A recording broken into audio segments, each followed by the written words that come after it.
everybody, it's Kelly, and we're on to the second lecture for week 2 of INTR. And today we're going to talk about studying. So let's jump right in. First of all, I want you to think for a second about when and how you start preparing for an exam. So take a sec, think of that through a little bit. The most common answer I hear is anywhere from 3 days to a week before. So today we're going to talk about studying and preparing for those exams, and the biggest bit of advice that I can give you, or the most important bit of advice, is to start early. You want to build and stick to a study schedule, you want to action plan your study plan, and most importantly, you want to avoid cramming. So when we sit down to study, the first thing we want to think about is finding the time and the place to actually study. So where do you have time in your schedule? Right now, your schedule might be a little bit different since you're working from home. So you can also ask yourself, when do you do the best studying? For me, it was always 7 p.m. and later. So I knew to just go to the library around 7, work till 9:30 or so, and then head home. That's when I got a lot done. How long should you study for at a certain time? My suggestion is 1 to 1.5 hours is a good time to study for. Usually our ability to retain information starts to decrease after about an hour. Now for some folks, you may be able to sit down and study for 3 hours at a time, no problem, and that's awesome. Just find what works best for you, but aiming for an hour and a half is a great place to start. And then where are some good places to study? So when we're on campus, places like library, coffee shop, study hall, any of those things come to mind. But when we're taking online classes, it's important to find a space for yourself that you can dedicate to studying. And that space should minimize distractions, right? So some of these distractions like phone and TV, you can put away and turn off. But for other things, trying to find a quiet place. So maybe using headphones to block out some of the noise, playing some soft background music to kind of minimize that noise as well. Just giving yourself a good place to work. I also recommend when it comes to online classes, try not to study in your bed. It's a pretty good tip that a lot of people recommend. Don't work where you sleep. So try and get out of your bed, even if it's just moving to the floor or to the couch, anything like that, that's not where you're sleeping is a good place to try. So when we're talking about time as well, I think it's really important to utilize little spaces in your schedule. So maybe you're still attending some Zoom lectures that are required at a certain time. Try fitting in a little bit of studying between those. Maybe you've got a half hour, 45 minutes in between them that you could work on summarizing your notes, doing a few practice problems, something like that. This student for this schedule also included their tutoring and SI Pass sessions. And those are really good to throw in because that's structured study time that's usually time dependent, so you can hold yourself accountable while going to these. And you'll notice that they also included breaks.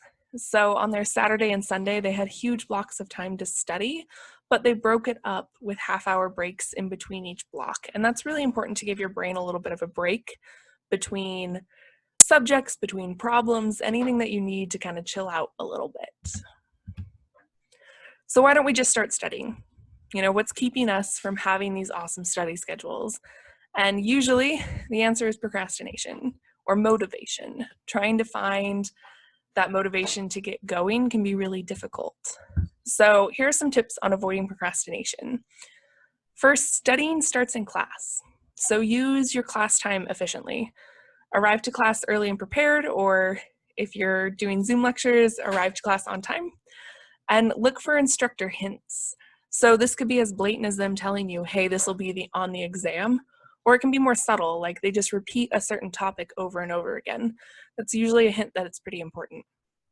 Make sure to use your resources. So the Writing Center, tutoring, the think tank, SI Pass, those are all ways to help you find the time and motivation to study. And then remember your motivation. Hopefully there's some reason that's brought you to this class or to school, and that might be as simple as, I just need this class to go on and take other ones. But remember that, to keep yourself motivated to get through the class, to pass it, and be able to take those courses that you're more interested in. Additionally, to avoid procrastination, you want to make sure you get organized. So when you're going someplace or sitting down to study, make sure you have all the tools you need. Books, notes, pencils, anything that might come in handy while you're studying. Have it there with you. Try and minimize distractions like we talked about before. Identify the goal of your work session. So maybe there's something specific that you want to get done. And then create an action plan. So we talked about those in our last lecture, and we're going to talk about them again, but in the context of action planning a study plan. So this is one of the assignments, and we'll look at that after this lecture. But the point is, for whatever assignment you're working on, you want to sit down and have a plan for it going in. So let's say you're writing a paper. You want to find 2 text sources. You want to skim the first and last chapters of those texts, and then you want to take notes on 1 chapter, right? So having that plan for yourself gives you some direction and some structure as you get ready to study. So when you're making these action plans, it's a really good idea to include at least one resource that might help you, and to identify some roadblocks beforehand so you know how to tackle them when you get there. So another really useful thing is the Pomodoro technique, and we talked about this beforehand, but I use it most when I'm studying or even when I'm working from home here. So it's working for 25 increments and then taking a 5-minute break in between those. So when you're studying, you can think about this as I'm going to work for 25 minutes on a paper, and I'm going to take a 5-minute break. I'm going to work for 25 minutes and a 5-minute break. Or you can break it up a bit more in between subjects of I'm going to work for 25 minutes on math, take a break, switch to anthropology, take a break, psychology, take a break. And this helps keep the session a little more lively and going. It's really easy to lose steam, to lose motivation to get stuff done. So breaking it up can make it more doable. And then some other ways to get started when you're studying, look for an easy way to enter the work. So that might be rewriting your notes or returning to material that you feel confident in initially. And then identifying some steps and problems that you've worked on before. So if you're in a math class or a science class, maybe going through some homework and identifying kind of like a solution map for yourself. And then when in doubt, try working for just 10 minutes, right? So when you sit down and you've blocked out an hour and a half, that can seem really daunting. But just saying, okay, we're going to work for just 10 minutes, that's a little easier to grapple with. And then you can slowly build up on how much time you're actually studying. So one of your most powerful study tools will be your notes. So you want to make sure that they're helpful for yourself. And that involves reviewing and revising them. So it's really important to revisit your notes after class.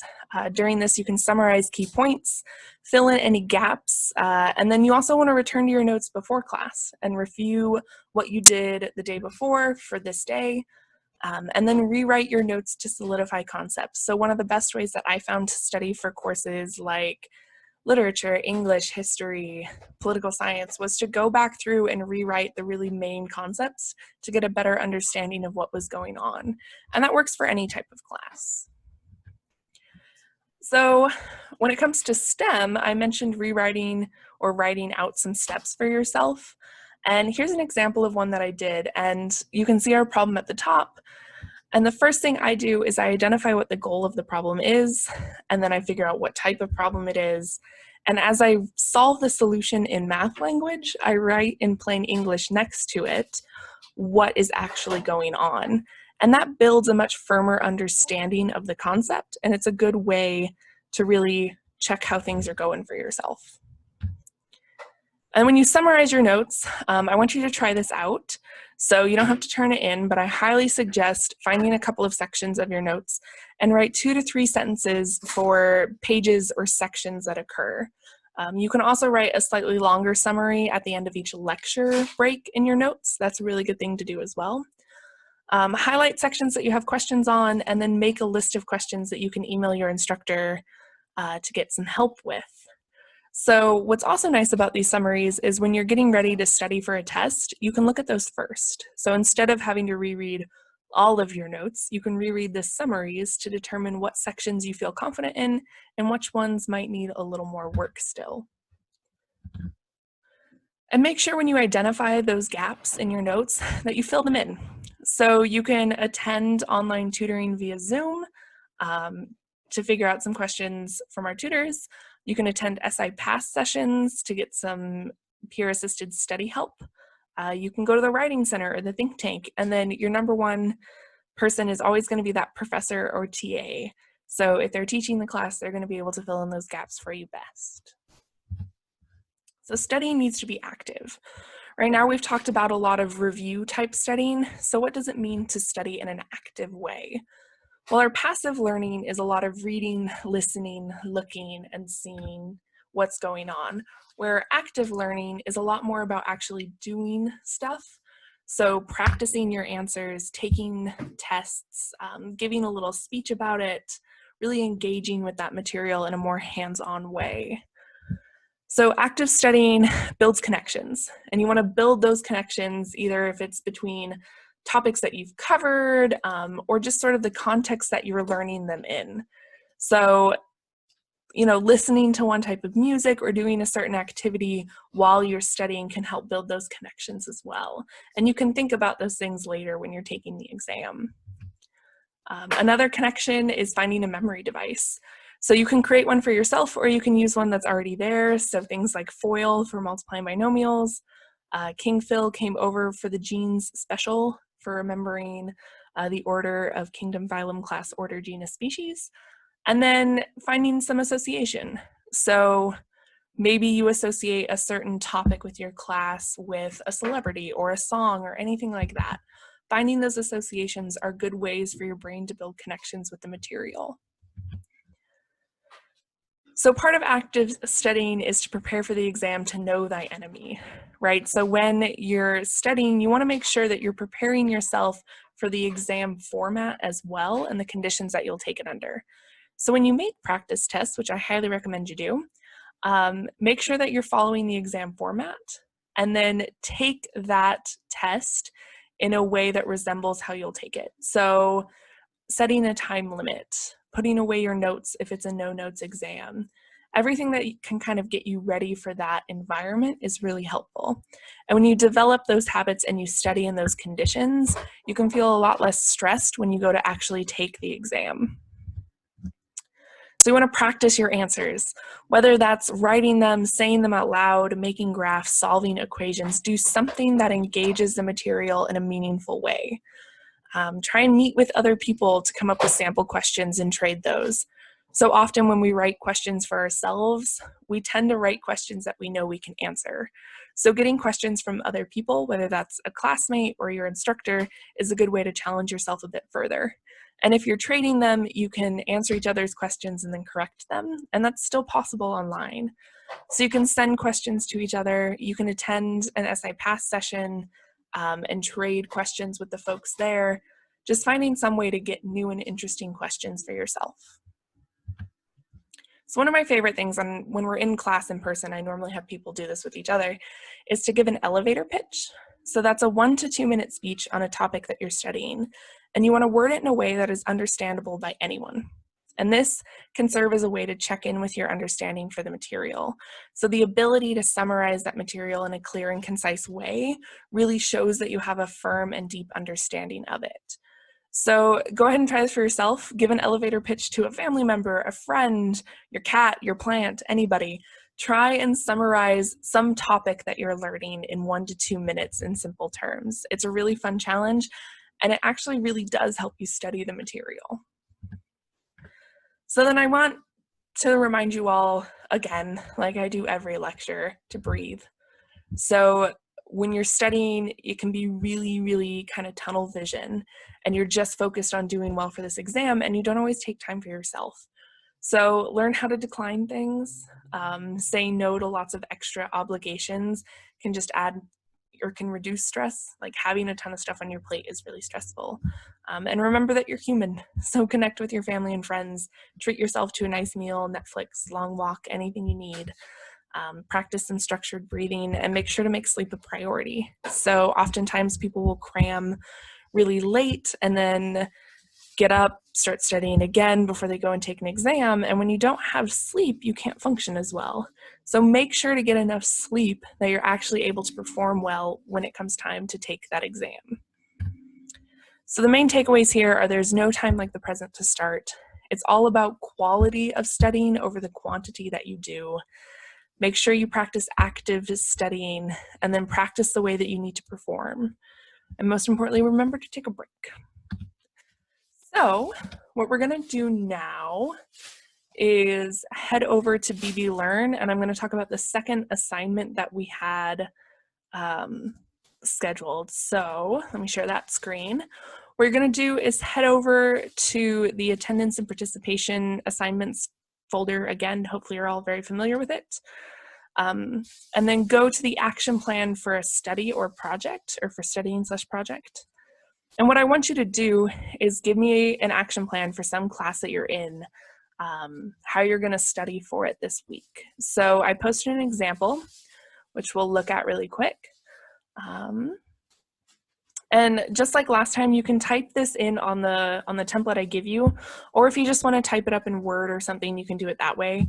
The best way to submit these is either as a PDF or a Word doc, because those are the most readable forms for me. So here's what I did. I said I was going to prepare for a math exam on April 15th, and I gave myself some dates and deadlines. So I'm going to download the study guide. Right now, that might seem like a really small step, but small steps are important. They add up. It's a lot easier to like do a bunch of small steps than it is to try and give yourself big steps and hope for the best. So I'm going to download the study guide by the 2nd. I'm going to make summaries for each section of notes that I have and make a single-page summary of the important equations for the exam by the 5th. I'm going to complete some practice problems. I'm going to attempt a practice test without notes and under a time limit of 1 hour. I'm going to grade and review those answers, and then I'm going to write solutions for anything that I got wrong. I'm going to reach out to my professor. I'm going to rewrite some solutions. I'm going to write out steps and then review my solutions before the exam. And I gave myself a date range there. So for this exam, or for this assignment, I would like you to have at least 5 steps. More is totally fine, but I want this to actually be useful for yourself, and you need to give yourself enough structure to do that. So aim for 5. If you have any questions, please shoot me an email. Any concerns like that, please let me know.